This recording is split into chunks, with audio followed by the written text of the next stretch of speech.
মৌলভীবাজারের কমলগঞ্জে চা বাগানে ইউপি সদস্যের বাড়িতে ডাকাতি করতে গিয়ে জনতার পিটুনিতে আলাল মিয়া নামে এক ডাকাতের মৃত্যু হয়েছে।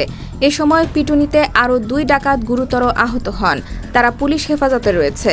শনিবার ২৩ নভেম্বর দিবাগত রাত ৩টার দিকে উপজেলার মাধবপুর ইউনিয়নের নূরজাহান চা বাগান এলাকায় এ ঘটনা ঘটে। নিহত ডাকাতের বাড়ি সিলেটের দক্ষিণ সুরমা উপজেলার মোগলা বাজার এলাকায়।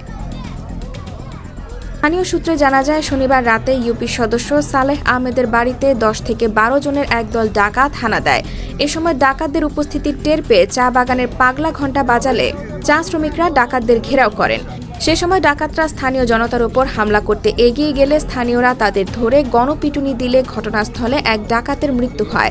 বাকিরা পালিয়ে গেলে রবিবার ভোরে রক্তের ছাপ দেখে চা বাগানের ভেতর থেকে আন্তজেলা ডাকাত দলের সদস্য ইসলামপুর ইউনিয়নের শ্রীপুর গ্রামের মৃত আবুল মিয়ার ছেলে আব্দুল মালেককে তীরবিদ্ধ অবস্থায় আটক করে পুলিশের কাছে সোপর্দ করা হয়। কমলগঞ্জ থানার পরিদর্শক তদন্ত শামীম আখঞ্জি একজন ডাকাতের মৃত্যুর সত্যতা নিশ্চিত করেছেন। তিনি বলেন, জনরোষ থেকে ২ ডাকাতকে গুরুতর আহত অবস্থায় উদ্ধার করে মৌলভীবাজার সদর হাসপাতালে ভর্তি করা হয়েছে। এছাড়া অজ্ঞাতনামা ডাকাতের নাম পরিচয় জানার চেষ্টা চলছে। এ বিষয়ে আইনানুগ ব্যবস্থা প্রক্রিয়াধীন।